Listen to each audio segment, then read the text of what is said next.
Hi everyone, welcome to the Bite Podcast, episode 2. We've got the lovely psychologist Kipa with us today. She works at the Developing Child Center. Just a little background, we found each other on a WhatsApp group, as we do these days in social media. So I just wanted to, welcome you. Thank you for taking the time. Thank you for your expertise. I'm super, super excited for the collaboration. We've got the same mindset. Patient care comes first, and hopefully this journey can carry on. Of course it will. First of all, please tell us about you. What drew you to psychology? Okay, well, absolutely, I can tell you. But firstly, congratulations on this new venture. It's absolutely stunning. And yes, I feel like we never meet by accident. There's always a purpose. Hey, yep. So as Mel said, my name's Kipa. Interesting name, hey? Yeah, I like it. That's probably why I was like, ooh, hello. All right. So I am I'm Nepalese, but I've lived in South Africa my whole life. So I don't know that. Lovely. That's my favorite food, by the way. Nepalese food. Yeah. Can't cook it, but that's where I'm from. But I grew up in South Africa, and my father is a specialist physician, and he worked in psychiatry. And sorry, Dad, if I get this wrong, but I think between 15 to 20 years in psychiatry. And every Sunday now, as you know, with psychiatry, with mental health, there is a lot of stigma, there is a lot of isolation, and the patients didn't always have family coming to visit, especially on a Sunday. Sundays are quite significant in South Africa. And I was 8 years old, or maybe between 8 and 9 years old, and my dad said, why don't you come and play the piano for the patients? And I thought, okay, great, so you put your ass. And that moment, I feel, built a core memory. Because the relief, the sheer joy and enjoyment on their faces as an 8-year-old. I mean, what does an 8-year-old really know? A lot, by the way. 8-year-olds know a lot. It was just really magical. That moment was really magical. It stuck with me, and I was also always I was a very self-aware child. My feelings, the feelings of people around me, I always wanted to understand how people work. Like, why did you do that? Why did you say that? Why did you think that? Not in a negative way, but more of just a discovery, an inquisitive manner. And anyway, so went through school, played the piano, and this memory just always stuck. Went off to med school, Dad being a doctor. I thought, okay, let me give it a go. Went to one psychology lecture, and I thought, this is me. Yeah, exactly. Like, can I do this every day for the rest of my life? Can all my lectures just be this lecture? Spoke to Dad, and long story short, the journey is quite a journey. Yeah. But yes, I started off with my bachelor's in the University of the Free State in South Africa and finished off with my master's in Pretoria. Cool. I'm now a licensed psychologist and a senior psychologist here in Dubai. And yes, I feel like overall, children, whether it's here, whether it's in South Africa, children are often misdiagnosed or mislabeled. And what really I feel stands out for me in my work is when parents come to me and they say to me, I understand, I get it now. Gives me goosebumps. Yeah. And that's the magic. That's where, in that moment, I feel the same magic that I did in the moment when I played the piano. Yeah. And that's what drew me to psychology. Oh, cute. I love it. Absolutely love it. Honestly, it's such a beautiful story, to be fair, right? But your qualifications are impressive. Like, please, I want to know all about it. I'm always wanting to learn, know new things. And what are you specialized in, and what drives you to that specialty? Okay, thank you. Pleasure. So the journey in psychology, it's not one that could be the same for everyone. But so I've qualified in South Africa. I'm registered with the Health Professions Council of South Africa, the HPCSA. And in Dubai, we have the CDA that we have to be licensed through. So those are just sort of the credentials. And in terms of what my specialties are, so it's kind of twofold.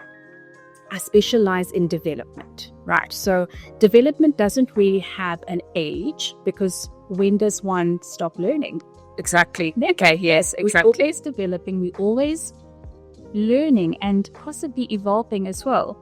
And in saying that, working with children, adolescents, adults, parents, and schools, so that's where I am, that's where I work, if I could say that's my niche. Yeah. But when it comes to assessment and therapy, so I do it here. In Dubai, it's mainly with children. So what would happen is the school or parent may feel, okay, my child seems to be struggling with focus and attention. So one of my specialties is ADHD, so neurodevelopmental disorders, ADHD, autism, learning difficulties, dyslexia, dyscalculia. And these are some of them. Of course, it's really pronounced, but my passion is working with, because I don't Find the people's Yes, those are meant to be with you, right? And for me, the most passionate work that I do is working with those children that don't neatly fit into any diagnostic box. So that's when I said the twofold thing comes in. So I always start with the parental interview, the assessment. The assessment is holistic. We're looking at everything from brain development, personality, behavior, emotion, all of that fun stuff. Yes. And that will inform the support. So we always assess to support. I always assess to support, never to label or to box a child in, but rather to figure out, okay, this is what my child is struggling with, but these are also my child's strengths. Yeah. And then I facilitate using those strengths to support or mitigate any challenges that the child has. I hope that answers you. Yes, yeah. I was just thinking out loud. How do parents find you? How can they find you? Is there a social media link? Do you do awareness? How do they find you? So usually what would happen is, because TDCC have been around for many years, over a decade, we are quite well known in the community. But what I do is, so we have the website. You can find my profile on there. I'll share the link with you. Please share my details. I often share my mobile number as well. And to be fair, different professionals have different opinions about that, but I've always found parents to be really respectful of the boundaries around it. So I share my mobile number. I've got an Instagram page. But in terms of outreach work, and this is where I feel this is where the South African in me comes out, because in South Africa, access to resources is really limited. Yeah. And we've always gone out and done outreach work. I've done a few of those myself. So yes, I completely understand. Yeah. So we used to go, I think we spoke about the Pillar Pepper healthcare train. Yes, yeah. So outreach programs is definitely in our genes. Okay, but it's a little bit different here, right? So working in the community that I do, oftentimes I will begin building relationships through the client that comes to see me. And so let's say, for example, a client is referred to me by a school, right? Because they flagged the child for X, Y, and Z reason, whatever it is. I go ahead and my assessments, my journey with that child and that parent always involves school collaboration. And that is a really big platform that I use, where I go and I give talks. I never charge for them, because it's not about that. It's about raising that awareness. It's about reaching out. It's about reaching as many people as I can. Yeah. So a lot of parents get to know me through social media, yes. Also through the school visits and the collaboration, because collaboration is not just through the workshops that I do, but also maintaining that working professional alliance with the various role players at the school.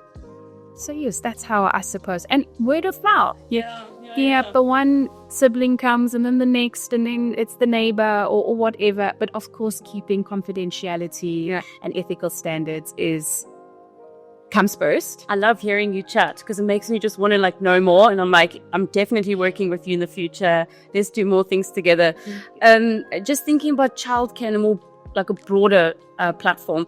What are your views on pediatric dental care? You know, is there a link that you're doing right now, or what is your views in daily practice that you, see basically? Yeah. So, of course, is there a link?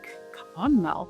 Everything's interlinked, isn't it? Look like that guy we met is so. And in our conversations, we've got more similarities than differences. Yeah. Now, oral health, or I don't know if I'm using the correct terms, you must excuse me, oral health, dental hygiene. It's basically under the same umbrella. Right. So I mean, I'm going to say oral health. So within mental health, oral health, I do feel is often or can often be overlooked, right, in mental health discussions. But it shouldn't be.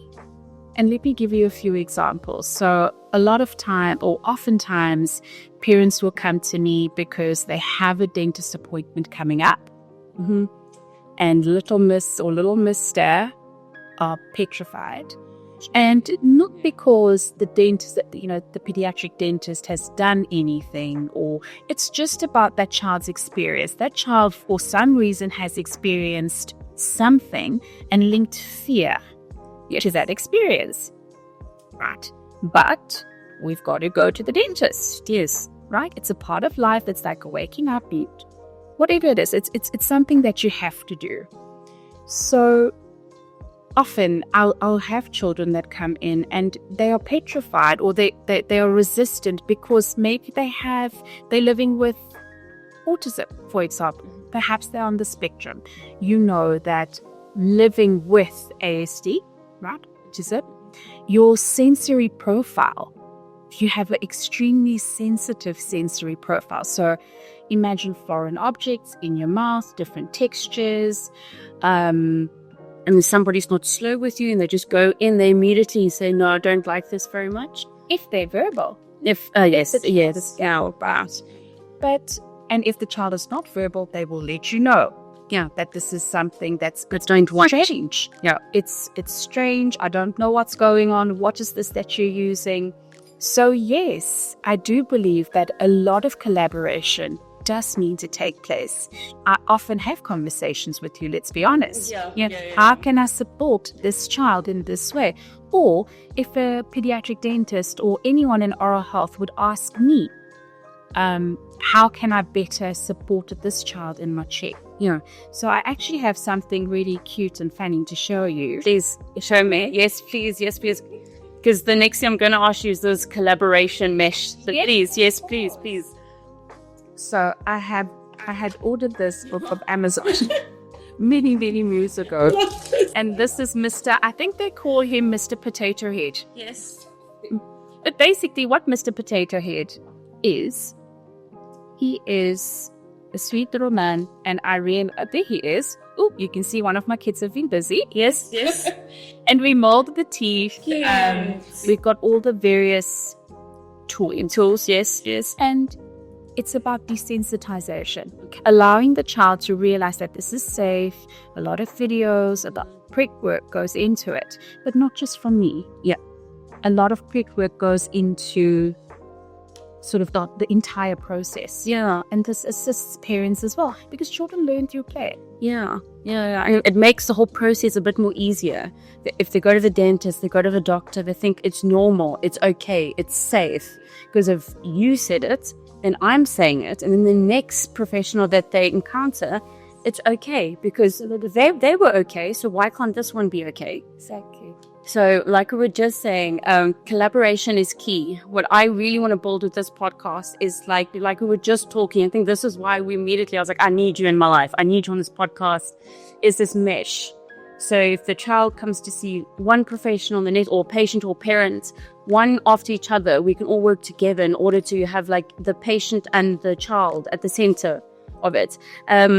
How do you think healthcare professionals can work together to make children not fall for the cracks? I don't want them to fall for the cracks, or the parents, So what would your views be? In my ideal world, yes, like that in the ideal world. Because I'm going to make it real in a second. In the ideal world, every child would have a circle of care. Yeah. Every child would have the specialist, psychologist, pediatric dentist, OT, SLT, teacher. Everyone would be involved. Yeah. And we are all involved. But what often happens, Mel, is that professionals, we tend to work in silos. Yeah. Because we are inundated with work, because we are trying to do our best and we give our full input into those sessions, I feel communication is not always the barrier. It could be time or management of that. And I feel if us as professionals, now, for example, you and I sharing patients or referring patients, it would be about creating a method. And it doesn't have to be a complete system overhaul either. Yeah. Just a way of, maybe it's a WhatsApp group. Maybe it's a piece. Don't quote me on that. No. But I did what you say. Some date of, link. There we go. Yeah. Where you and I know, okay, we can just have a short little conversation, a text, a voice note, whatever it is that the two professionals decide on, because it's never the child's job to connect the dots. Yeah. It's our job to do that. It's our job. It's you, me, the parent, the school, whoever it is, to sit down and say, right, this is the best thing that we can do, and this is what this child needs and deserves. It's one less thing to worry about for them. There we go. Hey. So from your experience in daily practice, do you encounter dental issues? I mean, obviously you're not a dental care professional, but obviously you've got eyes. But do you see it in daily practice? How do you approach that? How do you feel that you can refer? Yeah. I'd have to know, but well, I do have eyes, Mel. Yes. I've actually got 4 eyes. My glasses, right? So I was 6 years old, was in school. Apparently the teacher saw me squinting and was like, little Kipa, probably little. It says little things like that can. That's it. Yeah. There. So I got my eyes tested, got my glasses. It's been a part of my life, and sorry that I'm not wearing it now. But I'm fine. I can see you. But jokes aside now, do dental issues come up? Yes. Right. So I spoke about the autism, the children with the sensitive sensory profiles, being scared, or even just emotionally dysregulated children. Maybe they've had a stressful day, whatever it is. Definitely, yes, it does come up because children don't want to brush their teeth, whether they find it boring. Yeah, because it's a mundane task. Yeah. Yes. So oftentimes my children, when I say my children, I mean my children, not my actual children. Yeah. That my children the parents will say that my child doesn't brush his teeth, and you'll see that in children who have or who are living with ADHD. Mundane tasks fly over their head. Sometimes they do it on purpose, let's be honest. Yes, because bath time and brushing teeth, that's not fun, is it? But it happens, right? Yeah. So perhaps it's an ADHD thing, it's a focus thing, perhaps it's a sensory thing, perhaps it's a texture thing. I've heard that. Yes, yeah. It could be the texture or the sound of the electric, the vibrations. They don't like the vibrations, yeah. Or just the feeling, the rubbing of the teeth. I once had a client, and of course without exposing too much, but there was a lot of anxiety around, and please, I hope I don't get this incorrect, but the fluoride in the toothpaste. So this client of mine, a preteen/teenager, I hate using the word teenager, I always say emerging adult. Yes. I like empowering. But I've never heard of that, but I'll start using it. Emerging adult. And this young person went ahead and came across something on TikTok. Right. It's a normal thing that I say now to anyone that's under the age of, I'd say, 16 in my surgery. I say, whatever you see on TikTok, Instagram, please, I'm begging you, message me. Just say, hey, I find something. Is this okay? Or is this true? Yes, 100%. Because everything's social media now. It's all, click. And Yeah. so basically, this person developed such anxiety towards brushing their teeth because they were convinced that long-term use of toothpaste was going to cause a disease, yes, a physiological health issue. So definitely dental or oral health and mental health, yes, everything's interconnected. Some of my children who live with severe anxiety, they've got very sensitive gag reflexes. Okay. Yes. Even drinking water or spitting out makes them gag. And it's not so much the action of the gagging or the sensation of the gagging. It's that fear, what if I vomit? Or this is really embarrassing for me. Yeah. So a lot of my anxious patients will avoid brushing their teeth, will avoid coming to the dentist because it's bright lights, which, as we know with anxiety, bright lights can be triggering for a child. It's a small space. Somebody invading their space. Exactly. Invading. And so. But also teeth grinding. And then their teeth will skew, so it affects their mental health because it affects their self-confidence. Yes. Again, all interlinked one to each other. I'm actually so glad you brought that up. I've had many patients they are in ortho, so they have their braces. They're in smack bang in the middle at the end, and they say, I haven't smiled in 2-3 years. And I was like, why? But then when you look inside, you kind of go, you haven't brushed in a week, or you haven't flossed, or you don't use toothpaste. So they haven't smiled means they don't want to go out with friends, means that they haven't seen friends in a while, so they, self-esteem goes down. So it's constantly like that. So the next thing I just want to branch right into, if you and I work together as a team, which I know we will, but let's just get all the nitty-gritty stuff done. If you and I worked in a team that we could, help these patients, how would we do it? And what do you think would be the benefits of it? Well, I think we've touched on that quite a bit as well, but it's mainly working towards the same goal, isn't it? Yeah. So oral health, mental health, right? The health and well-being of the child. Yeah. So we could definitely have a referral system in place. We could possibly have a touch and base meeting. We have these patients that we share. What's the progress like? What's been happening? What are new things that have come up? Because now, with anxious patients, today it's the drill that they're scared of. Tomorrow it's the mouthwash. Yes. Right? Because we know the brain will associate fear with whatever it wants to. Yes. The brain does just wonders. Some wonderful things, doesn't it? So I think in terms of how that would work is definitely communication, collaboration, and of course, parental guidance. Helping a parent understand why we need to work together. Why does Mel and Kipa need to work? Why do Mel and Kipa need to work together? Right? Not just because we're this dynamic duo. Yeah. You have to take over the world, but right. Yeah. Why not? We have to do that too. Also, in the best interest of that child, and helping parents understand how one thing links to the next and how therapy happens in a dental chair. It does, yes. And how many patients, I know I'm not the one asking the questions, but how many patients do you connect with? So this is why, probably one of the main reasons why I made this podcast. I have patients from all ages, and they just sit in my chair and we chat away, and the next minute they just go, I want to ask you a question. Is it okay? And I said, of course it's okay. Please go ahead. They ask me the most randomest question under the sun about their self-esteem or how they dress or their mindset, or my parents said that to me. What do you think? And I thought, you know what? If I can just help more people on a more of a visual platform, just one person. But you are, I think we spoke earlier where you said you're really up in that person's face. So you already overcome that physical barrier. Yes.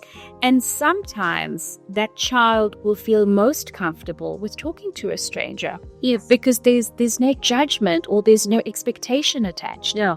Right? Yes. So look at how much mental health work is actually happening. And this is where I feel that we need to have more discussions. Psychologists need to become more aware of, you're telling me that, I'm like, well, okay, great. So these are the conversations that my clients could be having with you, Mal. Yeah. And perhaps if when you and I chat and we collaborate and you say to me, look, Kipa, these are the types of questions, how can I guide them better? I could help you or offer that guidance to you as well. Literally, that was my next question. You're like literally sweet. Thought was perfect. No, perfect, absolutely perfect. But everything sounds fantastic, lovely. I want to know more about you. You're doing a PhD. Please tell me more. As you know, I love learning. I love, if you are specialized in this, I want to know how to use it, because, we really want to be this interlocking mesh, and I'm going to sound like a stuck record with that. Please tell us about your research. What is the next stage? How can I implement this into my daily practice? Please. Okay, so... All right, so we're talking about the PhD. Please. So my PhD journey started actually in 2020. So, now I've just given away how long the study's been going on, right? Sorry, prof. No, she's a darling. And the world went silent. Silent in the sense that everything shut down. So South Africa was in lockdown. I think 5 months, 6 months. Yeah, I was in London at the time. We shut down for about 3 months. It's still a long time, but the after effects was hectic. Most of my patients will tell me they feel like they've lost 2 years of their life, because from 2020 to sort of 2022, 100%, people still forget that it's 2025. Yeah. So, as a way of channeling my energy, because I also, like you, learning is so important and it's part of our development. Hey? So this became my COVID baby. So whilst people were actually having COVID babies, this became my COVID baby. This is what I used to fill up my time. And okay, so it's in the final stages. Yay. It's in the final stages, I hope. And what I'm looking at in this study is cross-culturally and cross-contextually. What are people, and of course it's based in South Africa, so what are how do they experience and understand neurodevelopmental disorders or disabilities? And what does that mean to them, right? But with the end goal. So I'm looking at it from an indigenous psychology perspective, but that's a whole other story. So it's all Afrocentric, but culture's culture. And so how do various people who do not have access to the knowledge or the resources that other people do, to understand neurodevelopmental disorders, and with the end goal of supporting the parent? So parental care, designing a model of capable parents who are looking after children with specialized needs. It's fascinating. No, but in like a really nice way. Basically, you are going to be a hybrid version of what we've just spoken about. Very, very hybrid. Fingers crossed. But yeah, thank you. I'm so grateful for your time, your effort, your expertise. I can't wait for the next stage in life. Hopefully we can benefit. I can benefit you. You can benefit me. And yeah, thank you so much for your time. It's such a pleasure, Mel. Thank you for having me. Thank you. And it's just all the best. Thank you.